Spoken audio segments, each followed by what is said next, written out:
നമസ്കാരം. S B ചാനലിലേക്ക് ഒരിക്കൽ കൂടി സ്വാഗതം. കേരളത്തിൽ നാളിതുവരെ ഉണ്ടായിട്ടുള്ളതിൽ വെച്ച് ഏറ്റവും ഭാഗ്യവാനായ ആരോഗ്യവകുപ്പ് മന്ത്രി ആരാണ് എന്ന ചോദ്യത്തിന് നിസ്സംശയം നമുക്ക് ഉത്തരം പറയാൻ കഴിയും. അത് കെ മുരളീധരൻ തന്നെയാണ് എന്ന്. ഇതിനു മുൻപുണ്ടായിരുന്ന രണ്ടുപേരും അത്രത്തോളം ഭാഗ്യമുള്ള രണ്ട് മന്ത്രിമാരായിരുന്നില്ല. അതിനുള്ള കാരണങ്ങളുണ്ട്.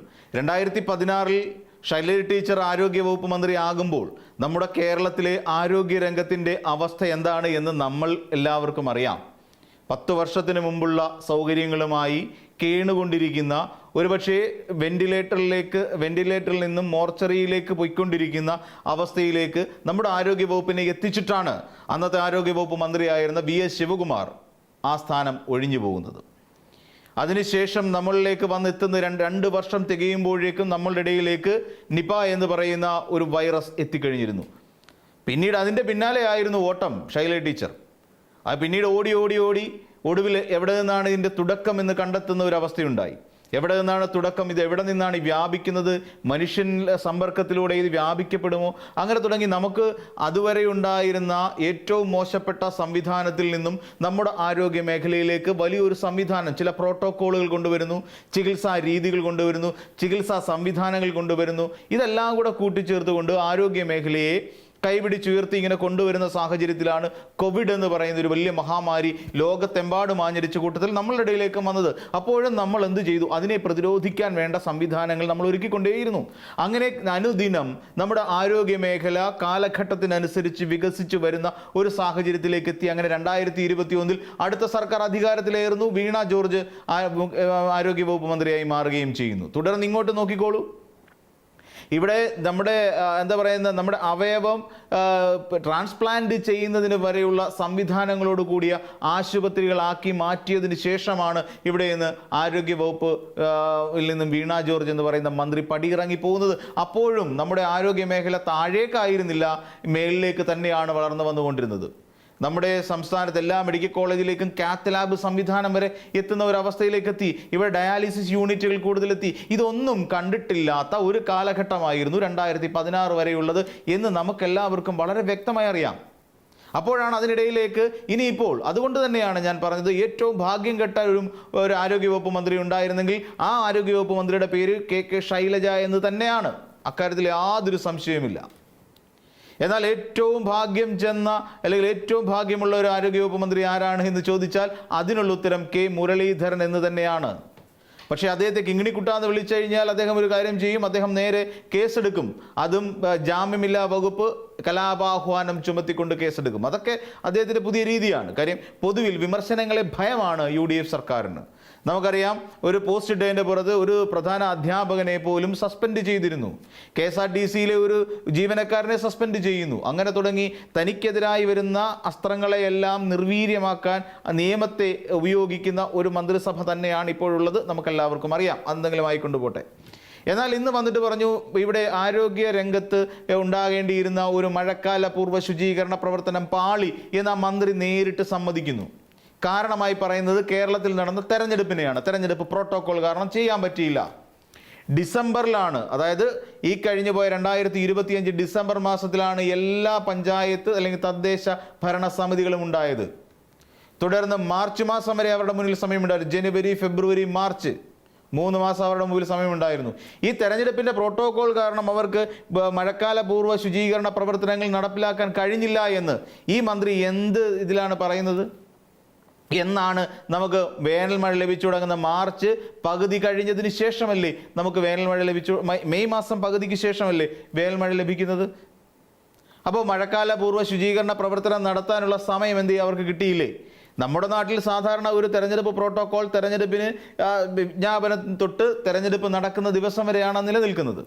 അതിനുശേഷം തെരഞ്ഞെടുപ്പ് എണ്ണുന്നതുമായി ഇതിൻ്റെ യാതൊരു ബന്ധവുമില്ല. കാര്യം വോട്ട് പെട്ടിയിലായി കഴിഞ്ഞിട്ടുണ്ടല്ലോ.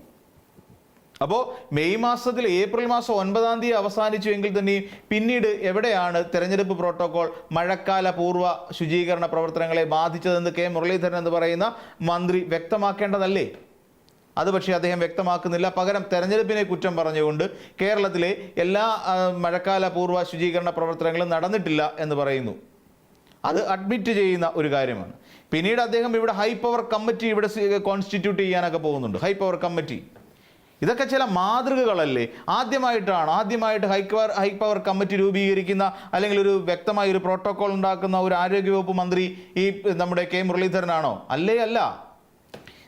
നമുക്കറിയാം, ഇവിടെ 2016 മുതൽ 21 വരെ കെ ശൈല ടീച്ചറുടെ കാലത്ത് state medical board and core committee എന്ന് പറഞ്ഞുകൊണ്ട് കോവിഡ്, നിപ്പ തുടങ്ങിയ അടിയന്തര സാഹചര്യങ്ങളിൽ ശാസ്ത്രീയ ചികിത്സാ പ്രോട്ടോക്കോളുകൾ രൂപീകരിക്കാൻ മെഡിക്കൽ വിദഗ്ധരെ ഉൾപ്പെടുത്തിയാണ് ഇത് സ്ഥാപിക്കപ്പെടുന്നത്.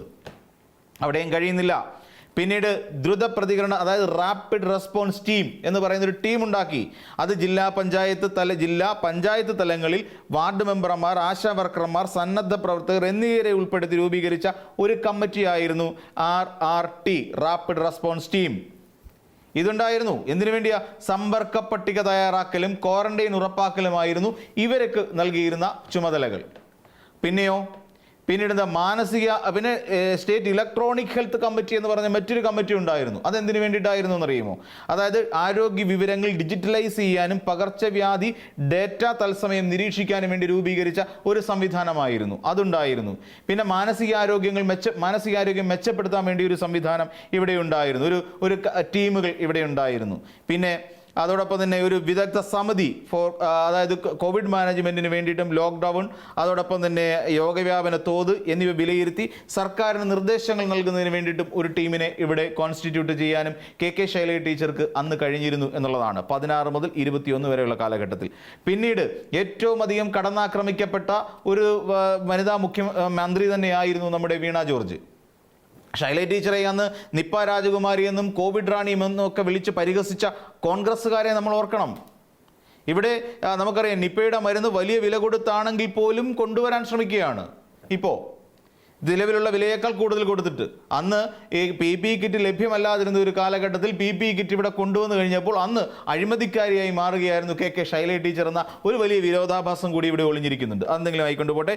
2019 അല്ലെങ്കിൽ 2021 വരെ മുതൽ വീണ ജോർജിന്റെ കാലഘട്ടത്തിൽ ഏകദേശം 19 നിപ്പ കോർ കമ്മിറ്റികൾ ഇവിടെ രൂപീകരിച്ചിട്ടുണ്ട്. എന്തിനു വേണ്ടിയിട്ടാണ്?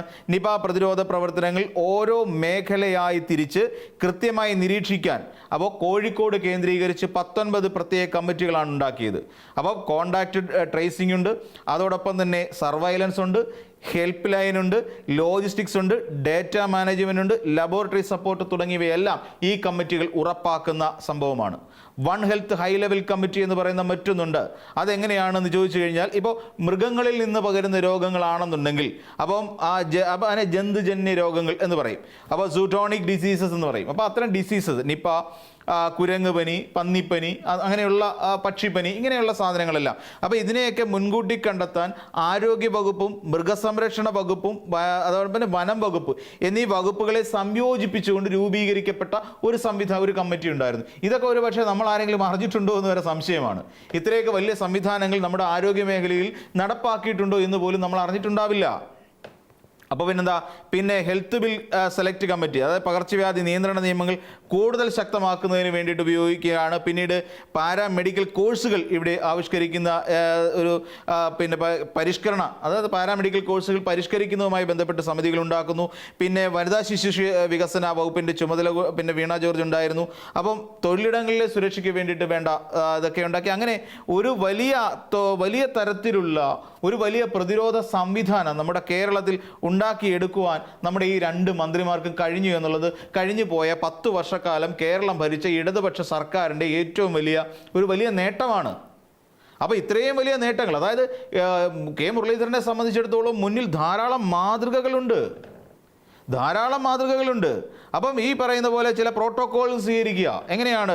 ഇപ്പം ടെസ്റ്റ് നടത്തുക, ഈ പറയുന്ന ആൾക്കാരെ ട്രേസ് ചെയ്യുന്നു, അതോടൊപ്പം ഐസൊലേഷൻ ചെയ്യുന്നു. അപ്പോൾ പിന്നെ ഇവരെ നിപ കോവിഡ് ബാധിതരായ ആൾക്കാരെ കണ്ടെത്താൻ, അവരെ ഐസൊലേറ്റ് ചെയ്യാൻ, അപ്പം അതിന് വേണ്ടിയിട്ട് എന്ന് വേണ്ട നിരവധിയായ പ്രവർത്തനങ്ങൾ ഏകോപിപ്പിക്കുന്ന ഒരു വലിയ സംവിധാനമായിരുന്നു ആരോഗ്യവകുപ്പ് മന്ത്രി ഇവിടെ ഏറ്റെടുത്ത് നടത്തിയിരിക്കുന്ന ചുമതല.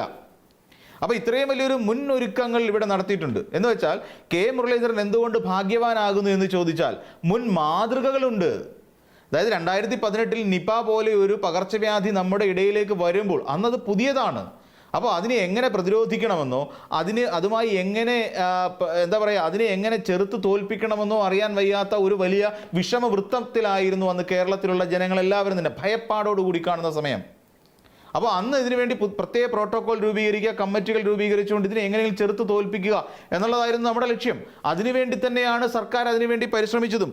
അതിലൊക്കെ നമ്മൾ പരിശോധിക്കുകയാണെങ്കിൽ അതിൽ നമ്മുടെ സർക്കാർ വിജയിക്കുകയും ചെയ്തു. അപ്പോൾ ഇത് ഈ മാതൃകകൾ പിന്തുടർന്നാൽ മാത്രം മതി നമ്മുടെ കെ മുരളീധരന്. അല്ല, പുതുതൊന്നും ഉണ്ടാക്കണ്ട, അതിനെ പിന്തുടർന്ന് പോയിക്കൊണ്ടേ ഇരുന്നാൽ മതി. അത്രത്തോളം ഭാഗ്യവാനാണ് കെ മുരളീധരൻ എന്ന് പറയുന്ന മന്ത്രി.